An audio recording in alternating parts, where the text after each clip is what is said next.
Hello and welcome to the first of a series of how-to videos for tryopensource.com. This is going to be about mounting and dismounting the bike. As you can see, we're in lovely sunny Spain where the weather's rather nice. I'm going to show you a couple ways of mounting the bike, one that perhaps is a bit more traditional and one that I like to do as I think it's a bit easier and a bit safer, and obviously the standard way of dismounting the bike. Hope you enjoy it. If you want any other how-to videos, very much open for suggestions, stick them down in the comments. Okay, obviously the things you're going to need for this are a bike, preferably your race bike, because that's what you're going to be doing it on. Some shoes, preferably again the shoes you race in. It's a smart idea to have a helmet. It's a good idea to find a nice soft grassy area. Unfortunately I don't have that, but I've got quite a quiet road, except for today it seems. The world and their wife is there you go, having a crack on it. Once you've got a bit of nice open space, it's good to have it slightly sloping downhill, especially for the mounts and the dismounts. Flat's good too, but uphill is going to be a bit of a struggle getting on and off the bike. So let's have a look.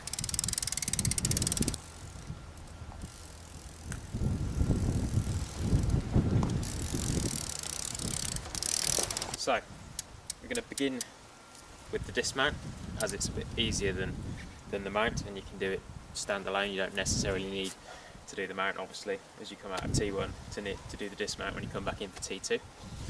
I think in both the mount and the dismount there's two distinct parts. For the dismount, getting your feet out of your shoes, and then the second part is getting off the bike. For getting your feet out of your shoes, it's good to have already pre-ridden the course and know just about a good spot, maybe a kilometre, 400 metres away from transition, where you can start to think about sitting up a bit, undoing your shoes, getting your feet on top of your shoes, so that you have a good bit of time when you've got a nice amount of momentum just to take your feet out, rest them on top of your shoes, pedal that 100-200 metres more back into transition, and then you're free to think about your dismount without having to do everything at once. So getting your feet out of your shoes is obviously fairly obvious. The dismount bit is perhaps a little bit more difficult.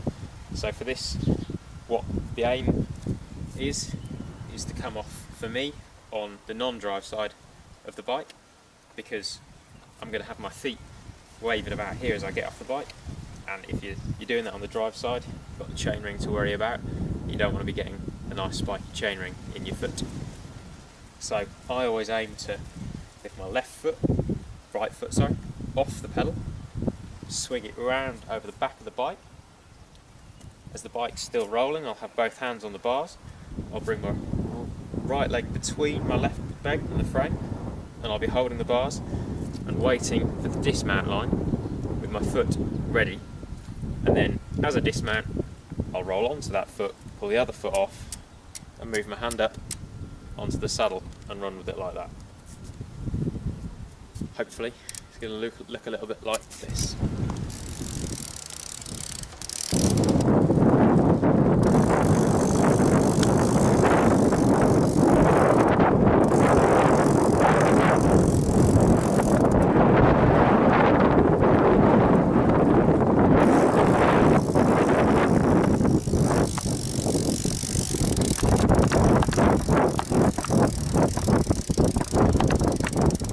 Okay, so now hopefully you've got a little look at the dismount, you've practiced it a bit, you can go away and try and get that dialed and see if you're comfortable with it. Now we'll come to the mount.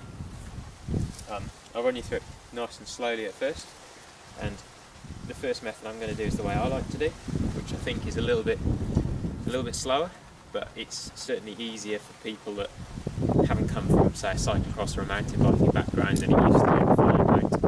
It's a little bit steadier, a little bit safer, keep your feet away from the chainring, and you don't need to jump on your saddle and the nice carbon seat post you got, reducing a bit of risk there. All the reasons why I like doing it. The basic premise is I have the left pedal in the 9 o'clock position and the right pedal in the 3 o'clock position. I'm always on the non-drive side of the bike, so I'm always away from the chainring. As I run, I'll bring my left leg over, I'll put it on the left pedal. I'll have my hand on the bars and then I'll just swing my leg over and stick it on the right pedal, just as if you're mounting your bike coming back from the shops.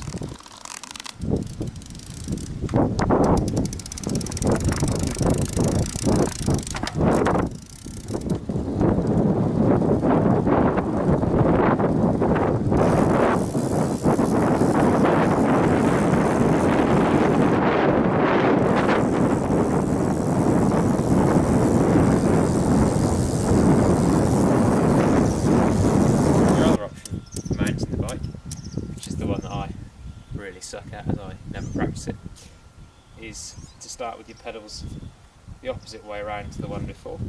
Right foot pedal in the 9 o'clock, left foot pedal in the 3 o'clock. The idea with this one is you take off on your right foot, you jump, you land the inside of your thigh all the way up there on the saddle, you slide across the saddle into your pedal and off you go. Straight away you can see why I find this one slightly more difficult, with a saddle height that's pretty high. You've got to jump quite a long way. I usually do it in quite a goofy manner, but we'll see how it looks on the move.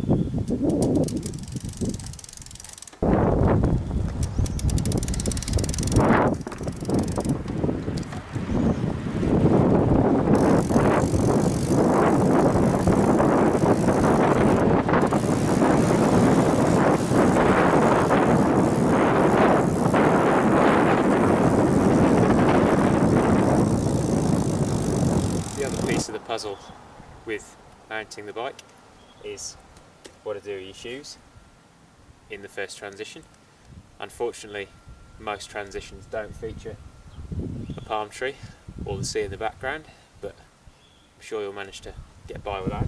Whether you have your left foot or your right foot forwards, I always like to mount the back foot first, and I like to mount it to something nice and solid. If you get your elastic band, sadly being a high budget production I only have the one,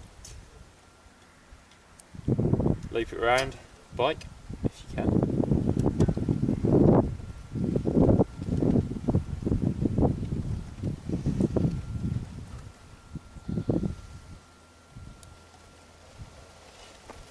If you pass it through itself on the bike, then when you fix it to the little hook in your shoe, then it'll stay around the bike and that'll prop itself up. Most shoes, or most triathlon shoes like this, will have some sort of a hook where you can just slip the band underneath and it'll prop the shoe up. If it doesn't, then I quite like, if you've got a big rubber band, stretching the whole band right over the back of the shoe, and then it'll sit and hold it like a cradle. For the front foot, irrespective of whether your shoe's got a hook or not, I actually prefer looping it around the entire shoe.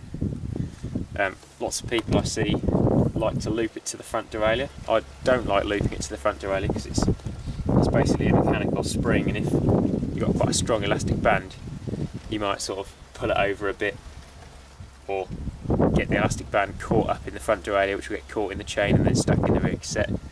I'm not really a fan of that, so I quite like just passing the band over the shoe,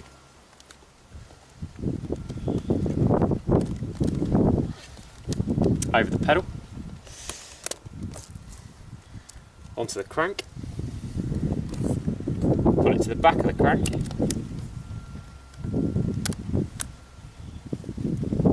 and then slotting the whole thing around the shoe. It's really easy, takes 2 seconds, saves you a little bit of stress in transition. That's also why I mount the backward foot first. Well, that's probably been a slightly haphazard look into how to get on and off your bike in transition. Hopefully it's been a little bit informative, and you can go away and practice some of the things and get a bit faster time out of T1 and T2. Check back later for more how-to videos on various things. In the meanwhile, have fun training.